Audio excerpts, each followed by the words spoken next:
Assalamualaikum boys people. Sore ini saya bersama Bapak Abdul Munthalib. Beliau adalah penulis buku Arema Never Die.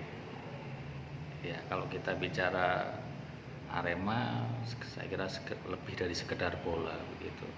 Dan sekarang tentu 11 Agustus adalah HUT Arema ke-33, momen yang luar biasa.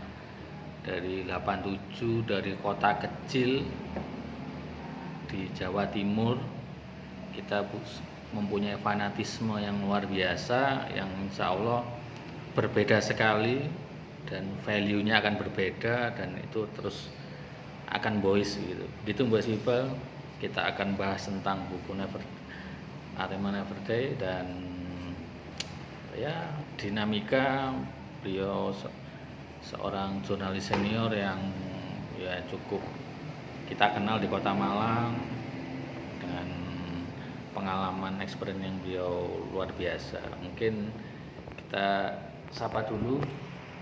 Halo, assalamualaikum. Salam satu jiwa Arema. Iya, salam satu jiwa Arema. Ya Pak M, sore ini ya ini ngobrol tipis-tipis lah. Kemarin ya. kita karena kondisi waktu tidak, ya sebetulnya pas, cuma kita coba alihkan begitu karena memang misinformasi, sehingga online di Instagram kita ganti dengan podcast begini, vlog lah. Mungkin ini Pak M, prolog dulu tentang bagaimana sih kok bisa menulis buku itu, karena bagi saya tadi saya baca kemarin ada yang kritik begitu Pak M. Ada yang kritik Aremanya sekarang tidak seperti dulu karena dualisme bla bla bla, itu tetangga sebelah gitu. Kalau bagi saya sih suatu organisasi itu adalah pasang surut begitu. Pasang surut itu ya wajar gitu. Tapi kita akan nikmati karena nilai kita ya diproses itu tadi. Ya. Jadi ini boys people, bahwa buku Arema Never Die itu lahir tahun 2009. Itu berawal dari kegelisahan kami sebagai salah satu jurnalis yang merasa bahwa hadirnya Arema mulai awal sampai tahun 2005 atau 2006 itu semakin, menurut saya semakin kurang ada dalam tanda petik itu penghargaan dari publik saat itu. Kenapa? Karena memang tidak tahu sejarah bagaimana Arema itu lahir. Perlu saya jelaskan bahwa dalam buku itu juga saya tulis bahwa Arema lahir itu bukan semata untuk mencari prestasi juara, tetapi lahir dan didirikan oleh founding father itu dalam rangka mengangkat harkat dan martabat warga Malang. Ingat itu. Jadi mengangkat harkat dan martabat warga Malang. Kenapa harus harkat dan martabatnya diangkat? Nah, di era sebelum ada Arema itu nama Malang di kancah Indonesia itu kira-kira petanya saja tidak ada. Ketika warga Malang ke Jakarta, di mana Malang itu? Nah, gitu. Orang taunya Surabaya. Orang ya pokoknya kalau sudah ngomong Jawa Timur ya Surabaya, tidak tahu itu Malang. Maka para pendiri Arema berpikir dari gimana caranya mengangkat harkat dan martabat warga Malang, didirikanlah satu klub yang kira-kira itu bisa menjadi ikon warga Malang. Maka lahirlah Arema. Rentetannya cukup panjang, diawali tahun 86 dalam sejarah itu. Jadi makanya disebut klub awal adalah Arema 86. Nah, dinamikanya persoalan pendanaan macam-macam sehingga bubarlah. Jadi Arema 86 itu hanya lahir 6 bulan. 6 bulan bubar, maka berikutnya lahirlah Arema tahun 87 Agustus, tepatnya Agustus 87 itu. Nah, dalam perjalanannya Arema ini selalu dirundung persoalan, terutama persoalan pembiayaan. Maklumlah, inilah satu-satunya klub yang termiskin kira-kira di era Galatama waktu itu ya. Karena klub ini lahir tidak dari ibu sebuah perusahaan, tapi murni dari seorang pribadi. Jadi lahir dari pribadi. Beda dengan waktu itu ada klub-klub besar, ada Warna Agung itu dari pabrik yang besar, dari pabrik cat kalau tidak salah, kemudian Perkesa dan lain sebagainya. Itu dari perusahaan-perusahaan besar, tapi Arema tidak. Nah, inilah justru belakangan menjadi sebuah kekuatan.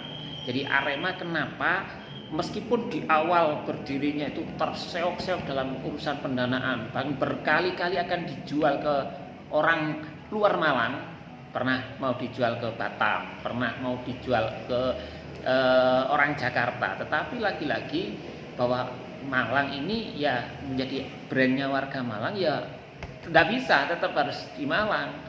Dan ini di awal-awal itu dukungan masyarakat begitu besar. Ya puncaknya ketika menjadi juara 92-93 itu ya, juara Galatama itu puncak sudah. Puncak bahwa Arema ini sudah menjadi benar-benar melekat. Orang teman-teman milenial itu menyebut the second religion lah, agama kedua istilahnya bagi warga Malang. Ini saking prestisiusnya Arema.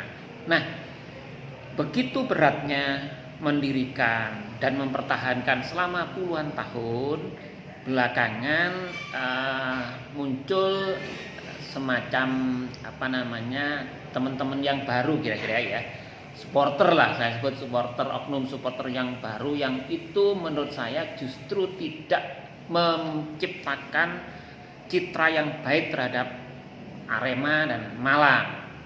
Karena apa? Dia barangkali tidak paham bahwa semangat didirikannya Arema itu adalah mengangkat harkat dan martabat warga Malang itu. Tetapi yang belakangan itu supporter justru terbaliknya. Mereka membuat kegiatan atau mungkin ya dalam tanda petik kira-kira merusak citra image-nya Arema, sehingga ini berkebalikan dengan semangat awal. Karena itu ke depan ini harapan kami sih sebenarnya, dengan tahu sejarah betapa beratnya mendirikan Arema itu, kita harus jaga bareng-bareng. Kita harus mampu untuk, kita hanya modal untuk menjaga saja sebenarnya, dibandingkan dengan pendiri dulu itu. Kali bayar pemain saja tidak bisa. Tidak bisa sudah. Bayar pemain itu harus hutang kemana-mana. Saya salah satu termasuk pernah ikut di dalam, ya artinya di dalam itu mengikuti perjalanan mulai susahnya dulu. Saya sempat mengikuti itu sehingga tahu bagaimana beratnya mengelola sebuah klub bernama Arema. Bahkan pernah sempat akan dibubarkan, tetapi supporter tidak mau. Supporter marah-marah, pemilik di demo dan lain sebagainya. Wes gimana caranya, pokoknya jangan bubar. Oke, pendiri pun mengalah sehingga harus terus berlanjut. Tetapi ini butuh effort yang sangat berat. Inilah kira-kira dasar saya menulis buku sebenarnya adalah untuk mengingatkan sejarah yang real bagaimana berdirinya Arema. Kira-kira begitu. Kalau boleh KM bicara buku itu kan menarik, ada sisi tiap bab pasti yang itu jadi true story yang menarik begitu. Misalnya bab 1, atau mungkin kalau saya pernah baca itu, saya agak lupa ya, tapi intinya ada kayak Hasyim Muzadi juga, itu belum menarik. Jadi kan pernah diceritakan kan. Hal-hal itu mungkin tiap bab akan jadi menarik begitu. Baik, jadi itu salah satu yang saya sebut. Kita ini sempat ada konflik juga dengan klub sebelah, kira-kira begitu. Dan ini sebenarnya konflik internal antar klub itu sebenarnya, tetapi merembet kemana-mana sehingga pihak manajemen Arema waktu itu dan pihak klub sebelah itu harus mencari sosok yang kuat yang bisa menyatukan.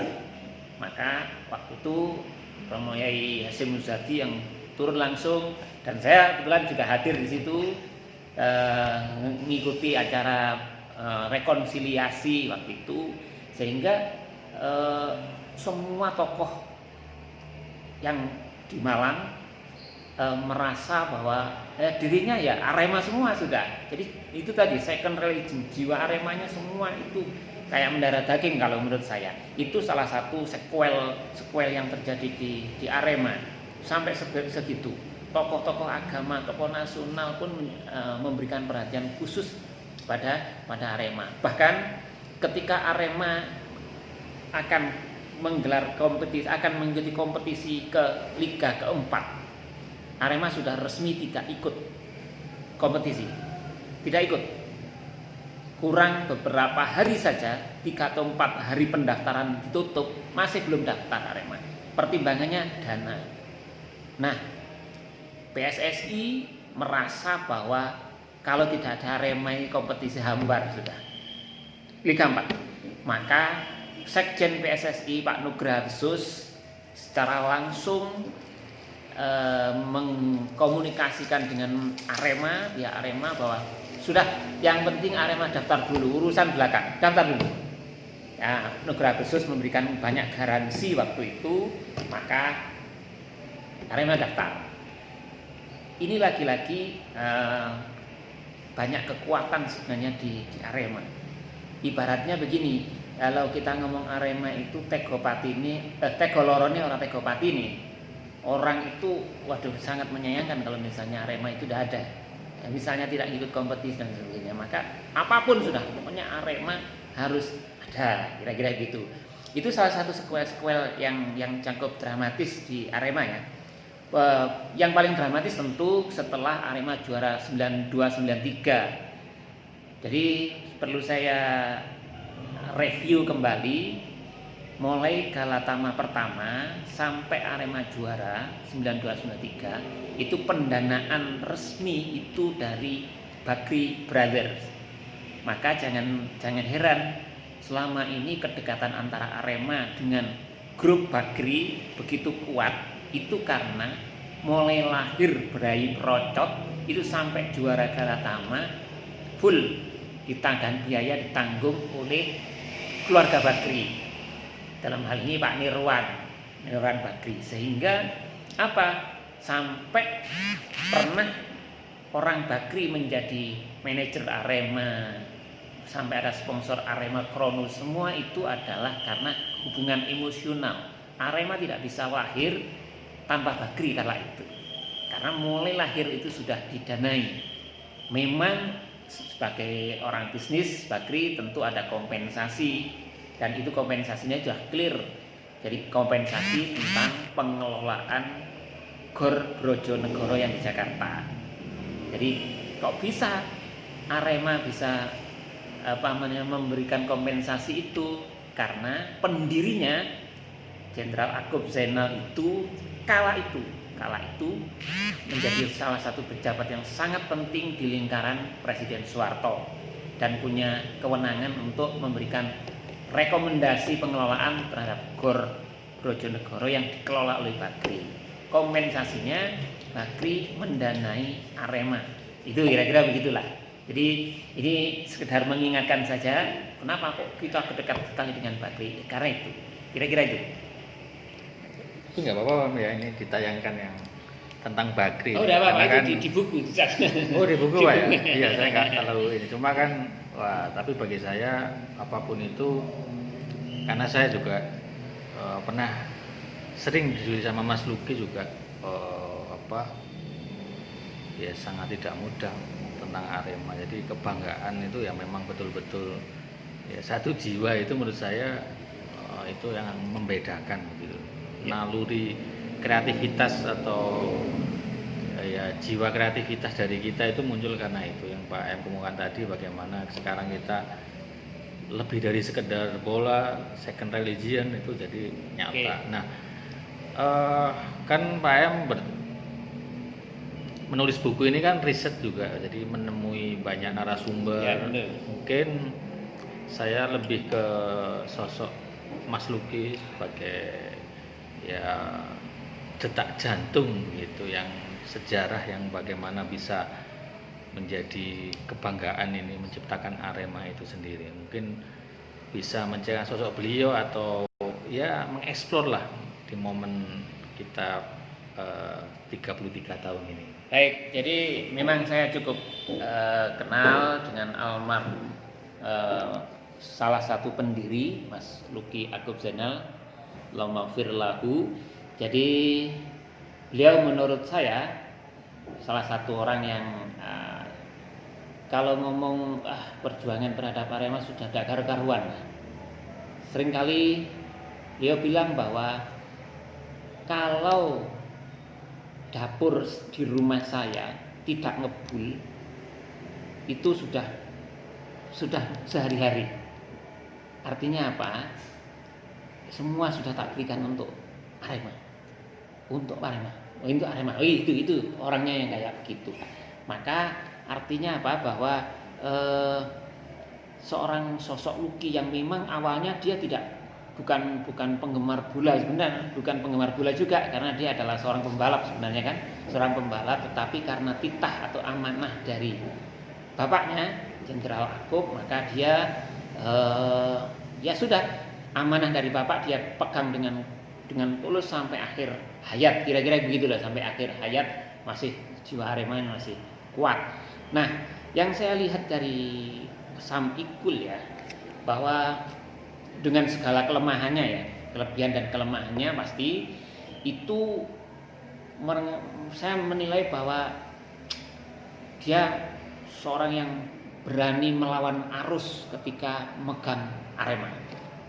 Mungkin ada yang pernah ingat bagaimana ketika Arema bertanding di Jakarta misalnya, dia ketika merasa tidak cocok dengan keputusan wasit,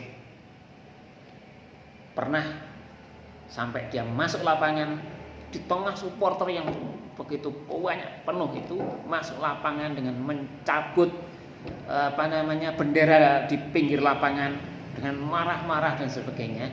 Itu kan bagian bahwa ya Arema itu harus supaya diperhitungkan, kira-kira begitu. Arema itu, disitulah akhirnya Arema itu menjadi sorotan nasional. Arema menjadi klub yang publik ya disorot publik lah. Di mana-mana Arema tampil. Di era saya ketika masih di liputan ya, di Arema tampil, di situ selalu penuh penonton. Lawan klub mana saja, termasuk klub Kalimantan yang biasanya kalau mereka lawan klub lain itu tidak ramai, begitu Arema datang teruai penuh. Jadi tidak menonton klub daerah itu, tapi menonton Arema. Nah ini menurut saya kalau dalam dunia marketing itu Mas Luki hebat untuk menjual dalam bentuk itu, nama Arema itu luar biasa. Karena ya klub paling kontroversial memang Arema. Tidak ada yang tidak kontroversial. Dalam segi apapun kontroversial sudah. Contoh kontroversial itu apa? Mungkin tidak ada dalam sejarah bahwa klub yang berani mengusir seluruh penumpang pesawat yang akan ke Kalimantan ya hanya Arema. Ceritanya ketika Arema akan tampil di Kalimantan 3 atau 2 hari itu sudah tidak ada tiket, tidak bisa booking tiket memang waktu itu, dan bahkan tidak akan ke Kalimantan. Tetapi di last minute, detik-detik akhir, kurang 2 atau 3 hari kalau tidak salah itu, ya ada pendana yang akan membelikan tiket Arema ke Kalimantan. Nah, karena sudah sangat mepet, pesawat pun sudah di booking, penumpangnya lain, maka pengurus Arema dengan kekuatan jaringan kira-kira begitu menghubungi salah satu petinggi pesawat maskapai itu. Wes yo apa carane penumpang lain yang sudah booking itu cancelen kabeh. Ini kanggo Arema. Dan itu berhasil. Itu kontroversial dan ramai sekali waktu itu. Ini dilakukan. Nah, ini adalah bagian effort. Sebab kalau tidak datang kan pasti kena kena WO atau apa itu. Tapi bisa berangkat. Ya, jangan dibayangkan pesawat kayak sekarang ya. Dulu itu mungkin pesawat seminggu atau 3 hari sekali baru berangkat. Karena kan bisa harian. Kalau dulu kan tidak. Maka itu harus dilakukan.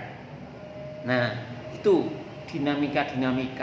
Kalau pengurus di demo pemain, sudah berkali-kali.